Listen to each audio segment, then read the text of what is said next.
Hello and welcome back to BlizzCon in the HGC 2018 Finals.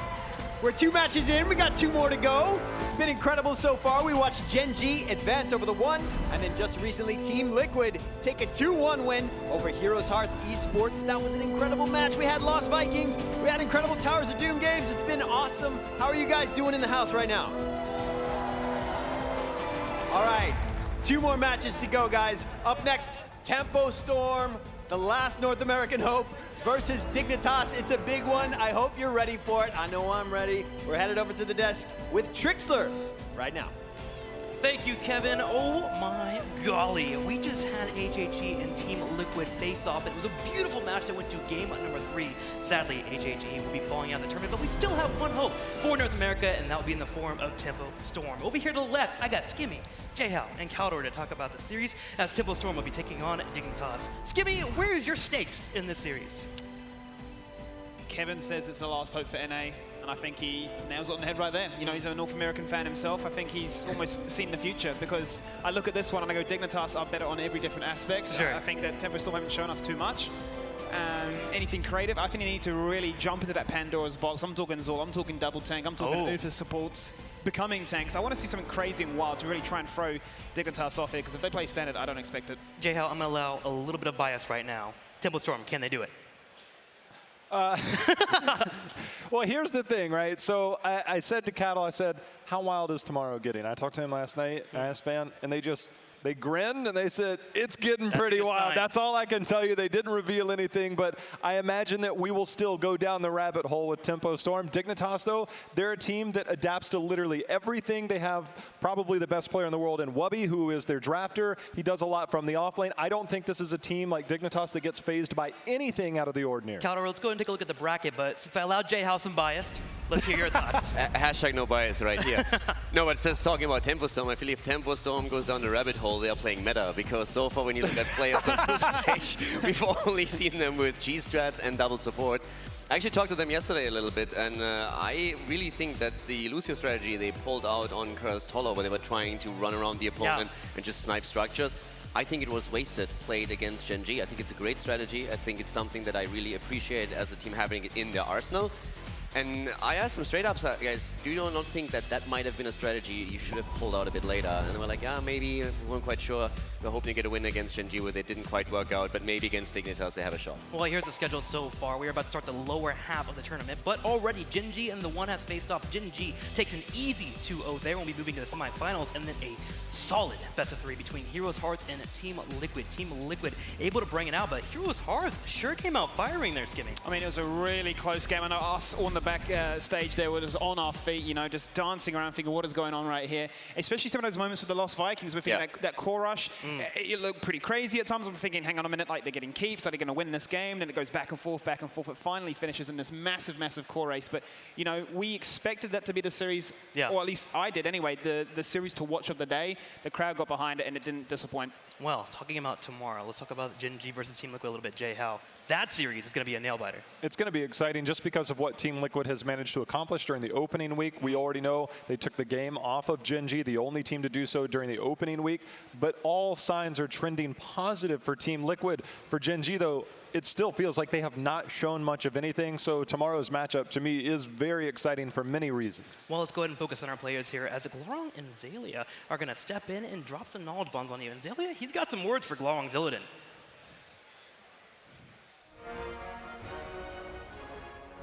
I think opening week has been a pretty good experience overall. I mean, this part of BlizzCon is always great because you get to see all the personalities from other regions and all the players who you make friends with over the year. And it's like that final clash where you get to see how far everyone's come and how much everyone's grown. So I really like that aspect of opening week, and that was really satisfying.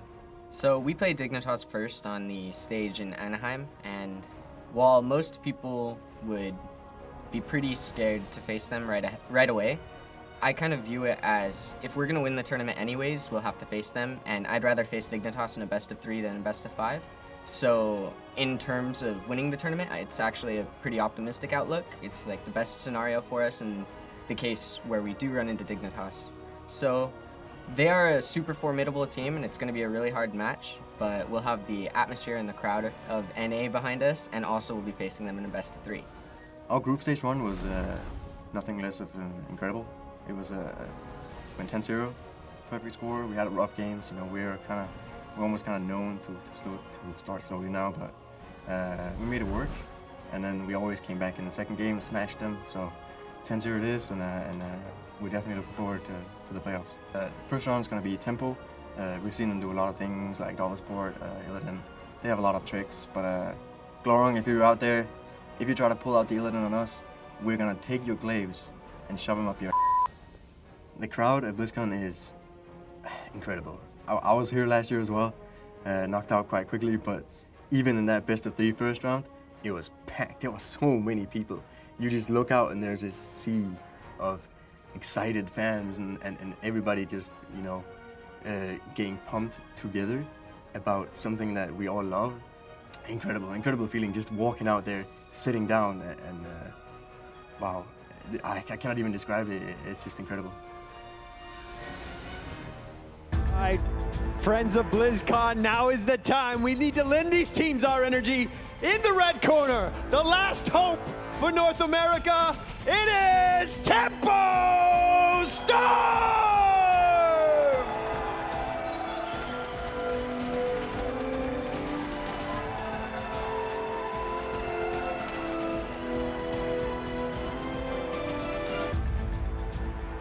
And in the blue corner, returning to the BlizzCon stage, the best team out of EU, Dignitas!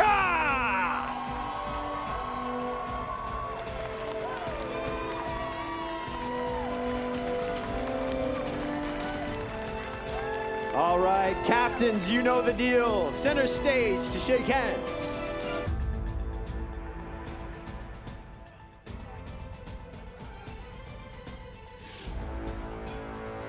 All right, guys, this is gonna be a good one. Stick around, over to the desk.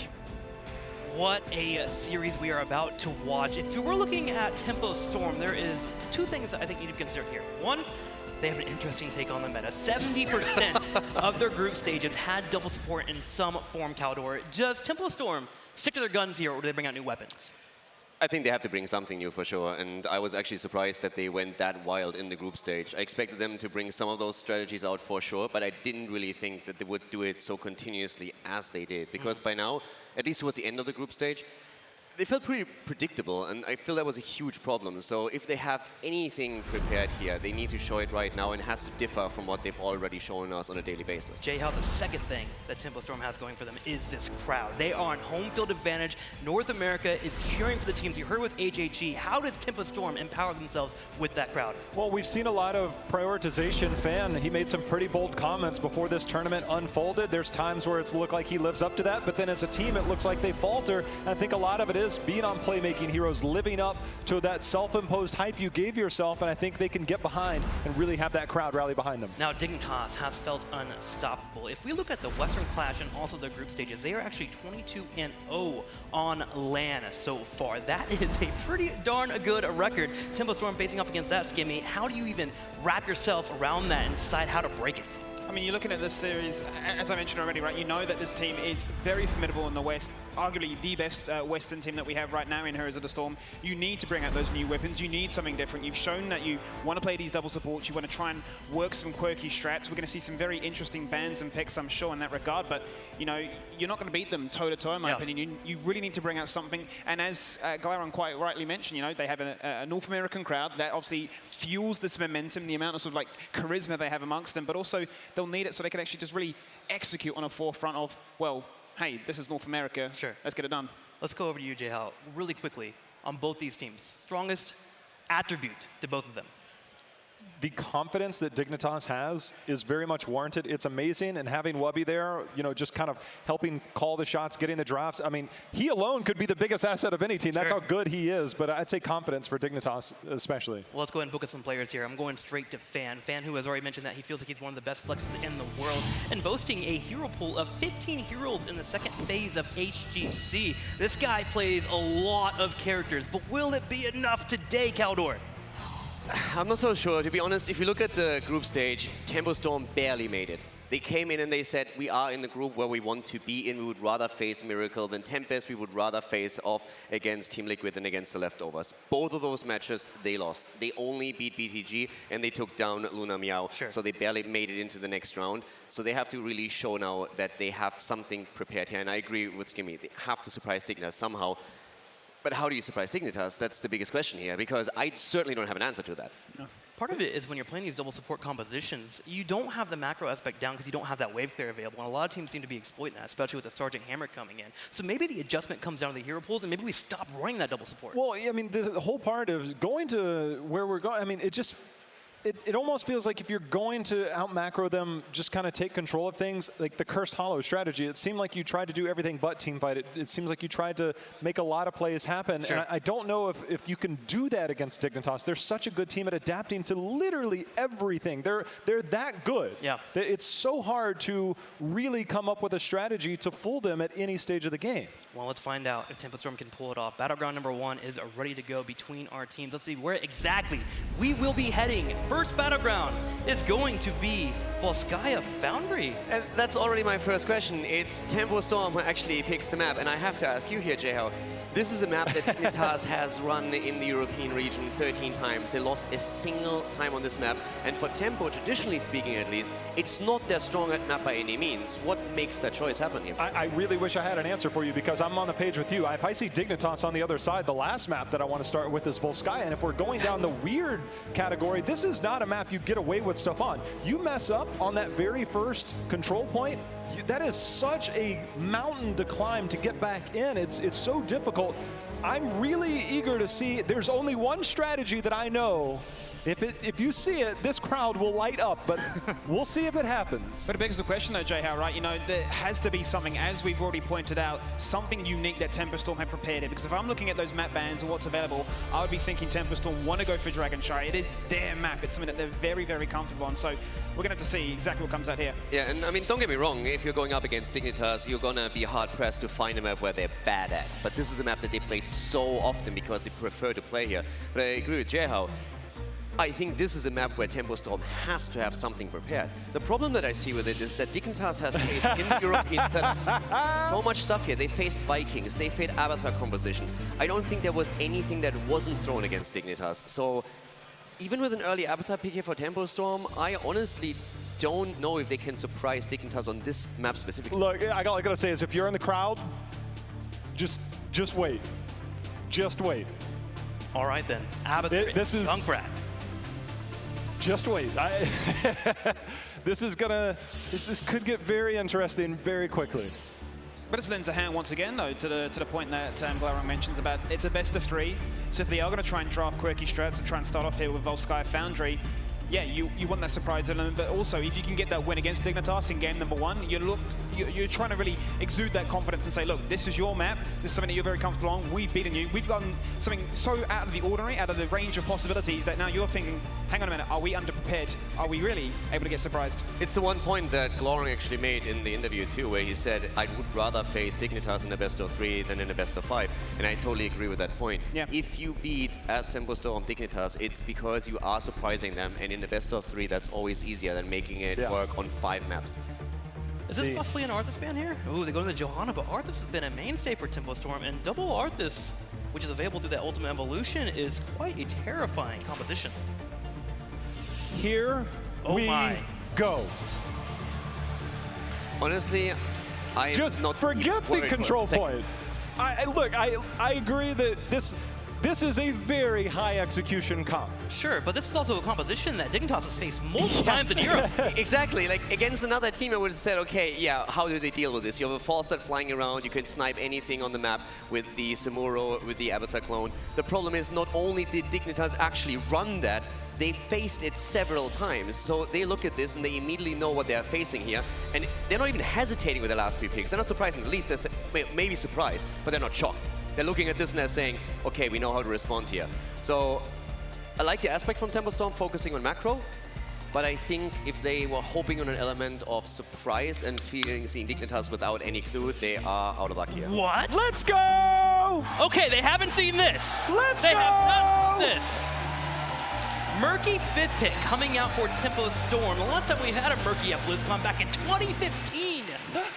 Brought out here in 2018. It's almost like fans like, I'm back.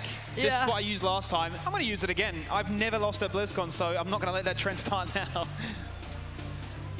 Keldor. I told you to wait for it. No. You don't think so? I mean, the way. Don't get me wrong. I like the approach. It's different, and we talked a lot about how NA has had in this season the tendency to go really through the ringer when it comes to hero picks. And you will stumble upon strategies where you say, this has a strength. And I do not doubt in the slightest that if you have that particular setup, that against teams that are a little bit less experienced, you have a very good chance of getting a win. The only reason why I'm really just flat out saying like this is not going to happen is because Dignitas has run against so many cheese strategies, and they are experienced against this setup. I don't doubt the lineup against the lesser team has a really good chance of winning, but I think against Dignitas need more than that.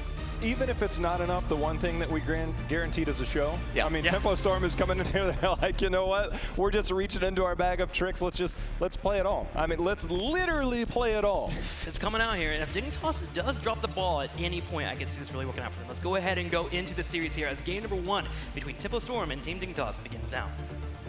Skimmy, I don't know about you, but this, I didn't expect this really to come out, but it's here. We've got Murky, we've got Abathur, we've got Sumuro. I mean, you go into your bag of whatever else comes out. It's like quick match for these guys. This is crazy. Look, I said at the start of the series, I wanted to see that Pandora box go in and just obliterate it. You're finding everything. You're getting shards, you're putting them together, you're mashing them into place like a puzzle, and you want something stylish to come out here. And BlizzCon is going to be rewarded with one of the spiciest drafts to start off the second NA versus EU matchup.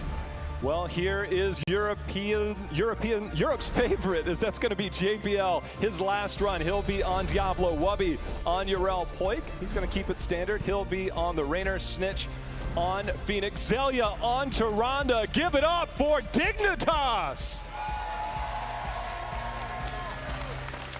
And on the right-hand side, in the red, the last hope of North America, it's going to be Jun on Abathur. Then playing Junkrat. Caterpillar, he's on Murky. Fan is on Fasted. And Galarung's on Sumuro. Give it up for Tempo Storm! Well, this is history right here. I can't say that I've seen anything like this since those Cloud9 days. We're going to see if history can repeat itself. As Cattle says, you know what? I'm going to play every type of tank possible. Everybody's seen me on tank support. This time I'm going to play Murky tank. It's such an interesting composition though, Jay, how it's, as the desk has already mentioned, you're really looking to accelerate in the macro department, just completely sacrifice those team fights. You know that Dignitas are very strong in that area. You obviously got the control points to skirmish around, but you want that pressure. You just want to keep them pushed into those lanes and have them always with that sort of anxious thought in their mind. How do we react? How do we deal? But, you know, it's going to be a tough one. This is such an interesting map to pull this style of strategy out. The protectors are so strong, they cannot be ignored. I'm curious what Tempo Storm has up their sleeve, because we've never seen a draft like this on a map like this. We've seen it in different departments, and right out of the gate, we're seeing JPL, he'll go in, Cattle will make his rotation down. Sumuro, we know that has great sieging capabilities. We've seen the clones, we have seen bits and pieces of this in Europe and across the globe, but never to this extent. Well, both teams going to go for the items, going to look for those turrets for that point control. Dignitas will be playing this one safely to start things off with. They want to get, obviously, some point control of their own, some map control, should really, so to try and even out this very first control point. But you see Fan dropping on down. It's going to be Dignitas picking up first blood. It's what you need for Dignitas. The best way to disrupt any of this style of play is to simply get one pick, one kill. It throws off the momentum, the rhythm that you get with a style like this. If you can control rotations, control camps, that's in your favor. But the minute one piece of that falls apart, it makes it that much more difficult. So Dignitas for them, I mean, this is one hero that you can say, okay, I can give up a kill on, but everybody else is such an integral part of the composition that you can't afford to give up those picks. Fight or flight here, locked in at level 4 for Poik's Raynor. So expecting a little bit of burst. I'm just wondering what the level 10 option is here for the Murky. If we are going to see the March and the Murlocs for extra siege potential, or if it is going to be that true and trusted, which is the Octo grab, one shot, somebody gets deleted, and look to try and get some screams in this crowd. It very well could be the same way that we saw Heroes Hearth against that of Team Liquid in the previous game against the Lost Vikings. It's like, well, if you're just going to push, there's no way we can keep up with those rotations, so we might just push that down. We might ignore this. So we'll see the approach by Tempo Storm as we're 15 seconds away from this control point for this strategies to start to unfold. You can see Kettle there going behind enemy lines, looking to deny some of those minion waves. He's going to keep the members of Dignitas distracted with the control point here spawning in the middle of the map. We're going to see how Dignitas set things up here. Although Tempo Storm have a plan in mind, they are down currently half a level. Yeah, a big part of that murky strategy is just to proxy those minions. It allows your minions to move forward without them being stopped by the minions, the oncoming minions. So you pick up the XP, you deny the control, and it gives that availability as Cattle goes in. We'll use that bubble. Look perfectly timed right after that. So many different minds. If Kettle can bait them into a situation like that, we are looking at a clown fiesta. Fan, though. Treacherous territory there. Snitch comes out, has that slow, stun's just gonna miss. Barrel roll over the wall will give some safety. 7 picked up by Dignitas as they control here 55%. And that will start to climb as they work towards the first protector. Now, Jay, how you seem to know that the strat was coming online. When you spoke to these boys, what did they tell you?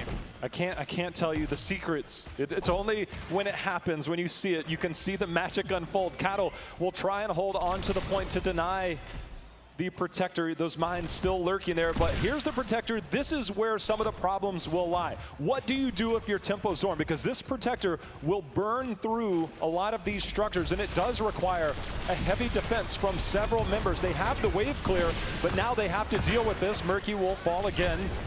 But Tempo Storm, they have to defend against this, and when you're already a level down, it's only going to get more and more difficult. This is something we see coming out here more and more nowadays from teams that realize that they have a massive advantage. They don't go for the rotation to the top lane for 2 extra towers. No, they push on through. They grab your towers, they grab your full, and they snipe Falstead from afar.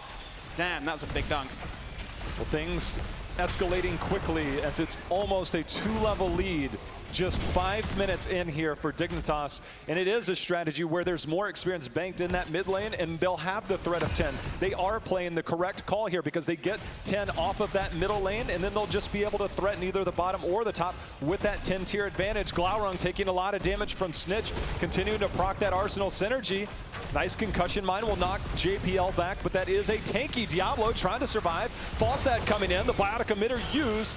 JPL will get away to safety. Yeah, JPL did not want to fall on down there. He does have 100 souls, but Glaurung getting picked up in the process. And right now, a perfect game here for Dignitas. 4 kills deserved. The Bardic Meadow goes down, and then it respawns on their doorstep. Heroics are there for them. And based on what we're seeing so far, nothing really out of the ordinary. Ardent defender there for the preventive one-shot measures that could come out from this Murky, as you're predicting. But we are going to see the APOC. No Lightning Breath this time. Just a lot of control. I mean, you're a blow-up composition against the team that has no true support. The Abathur is there. It doesn't matter if you kill the Murky. Falstad better hope that he has that barrel roll. Samuro has the clones to play around concussion mine for Junkrat. So you have means of mobility between all of the heroes. It's just a matter of the minute you get locked down once, it's lights out. I mean, you don't recover from that style of play when you dive in with that Diablo.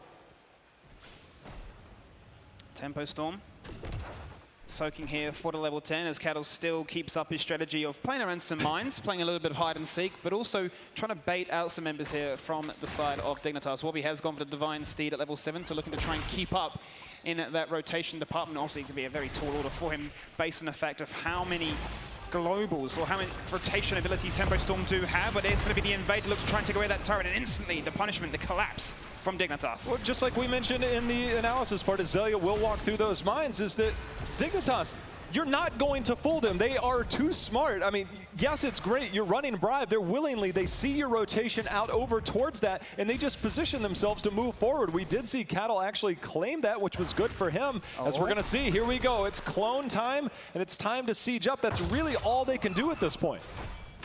He has gone for Blade Master as well. Blade Storm at level 10, so he is looking for some of that team fight aspect as opposed to the Illusion Master, where you want to go fully into this kind of like backdoor strategy that they have deployed right now. There's the tower.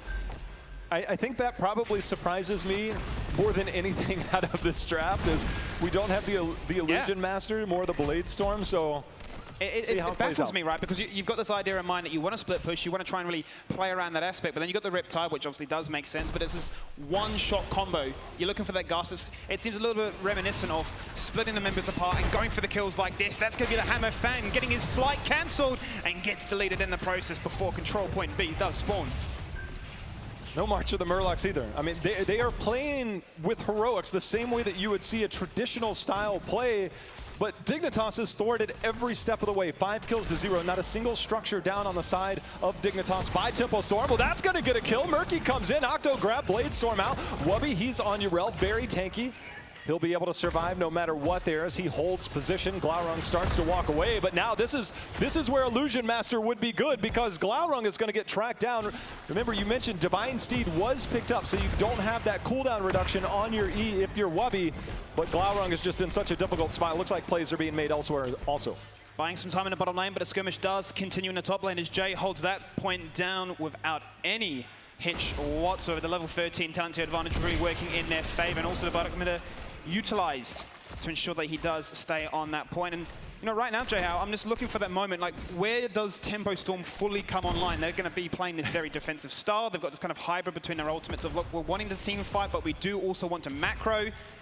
But Dignitas, it's a mixed bag. It really is a mixed bag. I think we all anticipated Illusion Master coming in, maybe March of the Murlocs to just get through structures, but it's kind of maybe we want to team fight a little, maybe want to macro a little, and we'll see some of the backdoor strategies, but Protector number 2 picked up. As these go, it continues to scale. Here's the proxying of the wave, and that bottom wave will just allow to push into those structures, but they're getting so far behind structurally that yes, this is a good strategy when it comes to owning a lane, but you're giving up so much for it. Here we go.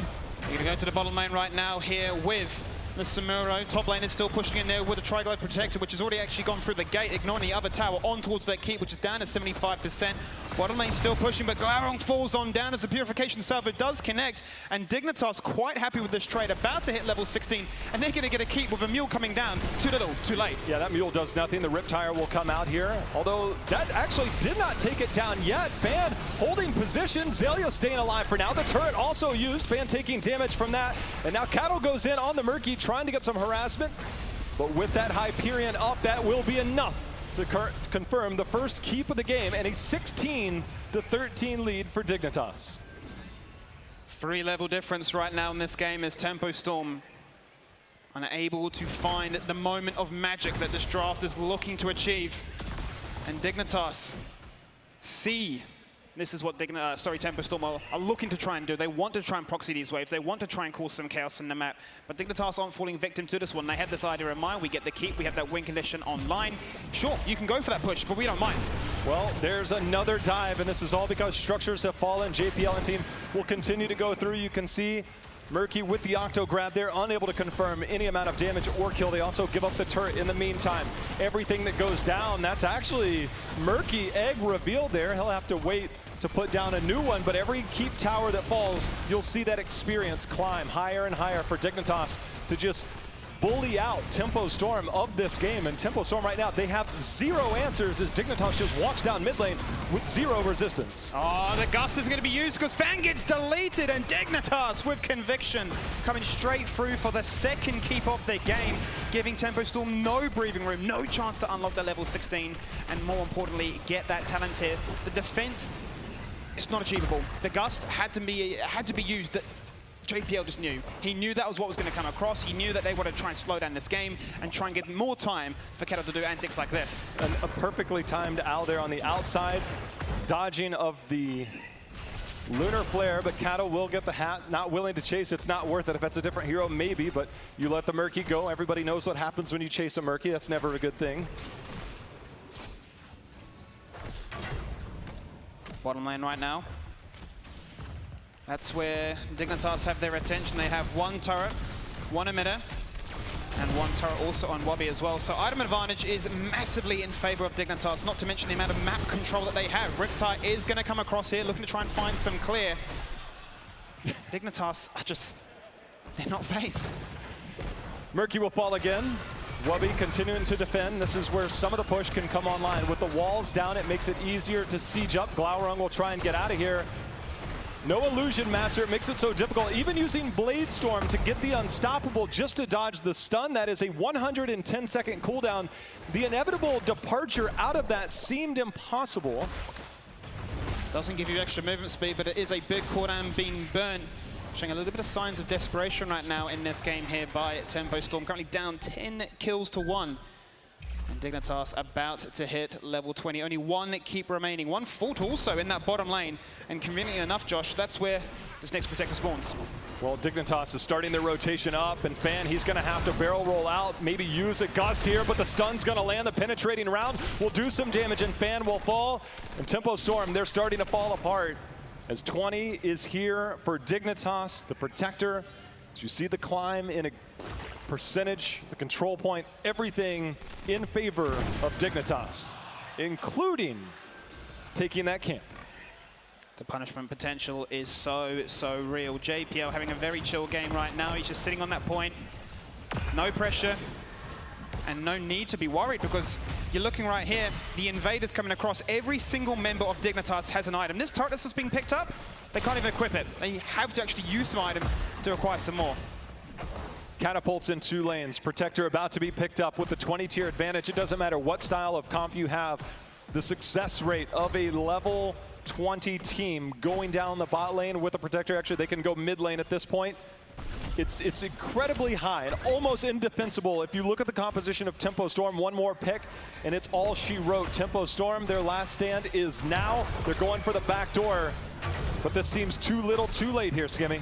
The back door in the top lane, Murky is retreating as well. You got top lane pushing in with a Merc camp, and they're going to go all out towards this core. That's one turret, and a second turret to follow. The Octograb comes across here. Can they get the one shot onto Poik? No, they cannot.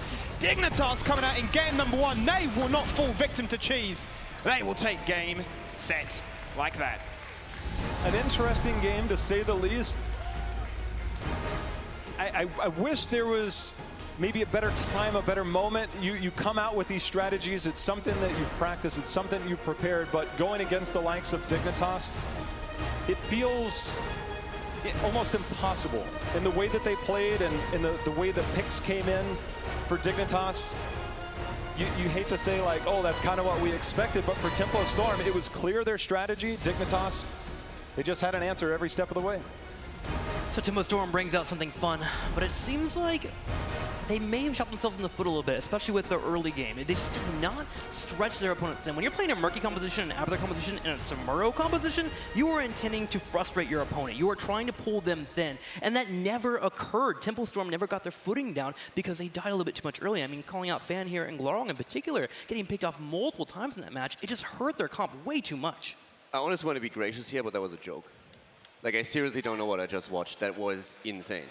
If they come at me and say later, okay, listen, we misclicked the Blade Storm, then maybe I get it. But you have an Avatar composition with a Samuro, you're trying to backdoor, you have a global that is able to just fly in, help Avatar and also Samuro then to maybe snipe a keep. If you play that style, I kind of get it. But going then into the Blade Storm, playing it also with the Octograb where your opponent on level 1 already picked the spell armor, what are you trying to do? They got farmed the entire game. There was not a single moment when you felt, okay, there is maybe a bit of a chance. I honestly, I expected a lot more from Tempo Storm. I am insanely disappointed right now. I think on one side, if we see the Hindle Blast come out instead of that Mighty Gust, and you go on the full idea of, okay, we auto-grab a target and we blow them up, I could see that maybe starting to pull forward. Now, again, the same point comes to fruition once again. You have to have a strong early game. You have to stretch your opponent thin. You have to make sure that you're even in experience. When you are running that comp, level 13 is your most important power spike. You have Giant Killer coming on, Rejuvenate Bubble, all these things that allow Murky to finally get that ability to finally jump on the back line, and Tempo Storm does not deliver there. So going into game number 2, what do we want to see differently?